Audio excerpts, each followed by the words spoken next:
correct me if I'm right, George, Werewolf by Night is a 50-minute movie? Yeah, I don't know how quite to describe this new Marvel project, this Marvel special. I would call it almost like a TV movie, like a Friday night TV movie that's an hour long. That's something that comes out on BBC at Christmas. Kind of, yeah. It's from like a different era of TV, the way it's been formatted. This kind of like thing. It's neither a movie, it's neither an episode. It's just sort of a standalone thing that's 55 minutes long. Okay, cool. So Werewolf by Night is this one-off project that Marvel has just put up on Disney Plus to stream. It has no connection to, ostensibly at least, to the wider MCU. It's all set in black and white. It's all about the darkness and the dark world and a world which fights monsters. And the key to fighting these monsters is the Bloodstone. And the Bloodstone comes from the Bloodstone clan. And I can't remember. This is classic MacGuffin territory. Yeah, so-and-so Bloodstone has just died, meaning that the Bloodstone is up to be passed down to a new person. And 6 hunters have come from around the world to claim possession of the Bloodstone in a ritual hunt. Okay, you have Gael Garcia Bernal, great actor, who begins walking into this very gothic castle palace with busts of yetis and demons on the wall. It's like I said, it's shot very much framed in the opening beginning, like the Universal horror films from the 1930s. Is it 4x3? No, it's normal. But so I'm talking the Wolfman, Dracula, Frankenstein, and actually the mother in it, the widow. She has a nice Bride of Frankenstein sort of silver streak through her hair. So it's got that kind of quite stylized look about it, which I'm all for. He's there. There's a couple of other hunters. There's a Scottish hunter. There's about 6 of them in total. And then the daughter of the widow turns up. She's British and she's been off for a while, even though the mother's not British, whatever. She's there. Esther, I think her name is. And they agree they're going to have this hunt, right? I saw this about 3 hours ago, less than. So I'm just trying to remember what actually happened while also giving my opinion. So they say, yep, you've got to get the Bloodstone off the beast, and then whoever does that gets possession of it, and it's important to fight in darkness. And so begins this sort of like Friday night spooktacular of Werewolf by Night. So what to say about Werewolf by Night? First of all, it's directed by Michael Giacchino, who is a composer and who has transitioned into this is his directorial debut. Good for him. And you know what? He pulls it off. Has he done the score as well? He has done the score. Hope so, 2 paychecks there for you, Michael. Nice one. Write the theme tune. Yeah, write the theme tune. Sing the theme. And look, I think he does a very solid job of it. Going into Werewolf by Night, I was thinking, okay, you've presented this, it's got werewolf in the title, it's kind of Halloween time. Are you going to pull your punches though? And is it going to be sanitized Marvel product? That's what we were worried about in our previous episode. Or is it actually going to get bloody? And I would actually say, although on the whole, you watch it and you go, right, this is a Marvel thing I'm watching. Because there is the odd bit of Marvel dialogue that comes in, the quippiness. No pop culture references, but the odd quip that you're like, oh, there's the Marvel humor. And there is a CGI Bloodstone that shoots things out of it. And you're like, oh, right, there goes the 1930s touch. But they've even put fake cigarette burns in the corner, to change the reel. That kind of like, but I find that quite effective and it's quite annoying. However, I would say there are 5 moments of not like spookiness, but of like, oh, okay, that's a bit of blood. Oh, like, that person just got that through their head. Okay, right, okay, yeah, that's a sword in someone's face, and that's the thing.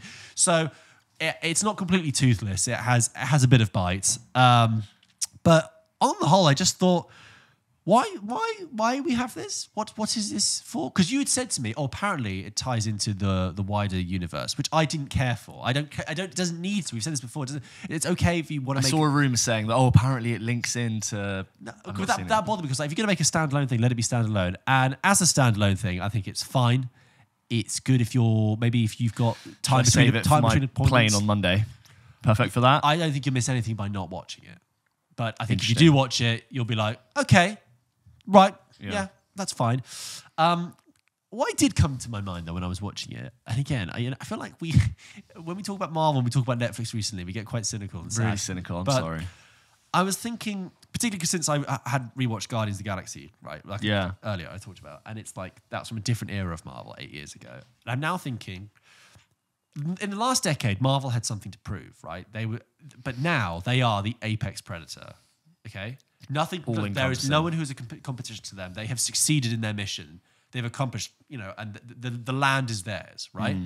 And it's like that line in Die Hard where it's like, and Alexander looked upon all the world. And Alexander wept, for he had no more worlds to conquer. that idea, I'm sorry, why I bring that up is because when watching Werewolf by Night, I began to think about what was the incentive to make this. That's my question for a lot of it. And what was the creative direction? And then I thought, well, what is the challenge for Marvel now?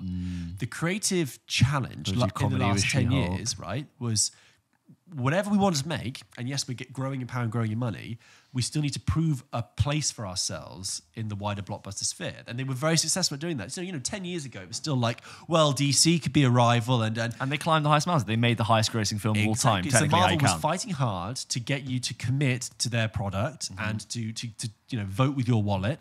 And they succeeded in that. But now that's done, it's almost, I think, like that creative challenge is missing. So they're getting lax. They're getting directionless, and I'm almost thinking it's more like aimless spin-off of the main path. That it's like I want to trust you. I want Marvel to be like, no, trust us. Come on this weird little road like you did with Guardians or like you did with Thor when you never really cared about who Thor was. Right? That was my thing with She-Hulk. It was like, this is all very well and good, but I don't know why I need to be paying attention to this. I'd rather just stay on the main track. Because the one before 10 years ago was like, you need to keep coming back to watch our films because this is building something big, and that's intriguing. And that if they knew that if they didn't do that, they would lose out because they're fighting for competition. But now they've kind of like conquered everything. Now they've got all the Infinity Stones, and they are at the peak of their powers. It's like they don't know what to do with it. Do you think this is a sense of we've got the mainstream comic book bros? We got them. They're gonna come no matter what. Do you think they're going, let's just get really experimental and see if there's like a new audience that wants She-Hulk that we can like sort of reel them in? Or there's like, what if someone stumbles upon Werewolf by Night, not really knowing that it's really that much to do with Marvel, but it's something that intrigues them and now they're in. And it's just like we expand the net to put out more feelers and they're actually just trying to engulf more and more. You're right. Why? Yeah, that's the thing. Why try to win over a new crowd? We're big enough now to just do whatever we want. Yes, sadly. I also think that they're going back to like the style of what actual comic book issues would have been. Well, we had that email a few weeks ago which said that like it's becoming this is what it is. Oh, this is just an issue. Like Werewolf by Night is just like a special. The kind of email was like, you two shouldn't be so jaded if there's something you actually don't like because maybe you're not meant to. And like, look, Loki, oh great, there's your whole issue of Loki and they're going to do another issue of Loki and you've got your like mainline Spider-Man which is like the most commercially viable part of it, but like there could be this whole crowd of people that really like Guardians of the Galaxy but who will be yapping on about it for years and all of a sudden it might be really relevant, but if people never discovered it, that's okay. And this is what this is. I'm okay with them doing spin-offs and one-off things like this and projects. Yeah, go for it, diversify. I just think it got me thinking more about the direction, but maybe I just don't need to think that. Maybe that's not a problem. Maybe you and I need to stop agonizing over the content strategy of Kevin Feige. Maybe we all are just slightly mourning the fact that what Marvel makes now isn't special anymore. And it's happened to Star Wars for a while. Do you remember how like protective we used to be about Star Wars back in the day because it was special? And don't get me wrong, there have been some great projects, but I think a lot of it now we've become to know like it's not special, it's here to stay and it's everywhere. And it's like the more they make, the less special it gets. The magic dust gets a little bit fainter. Yeah, it's like the print. It's like the photocopy of a photocopy of a photocopy.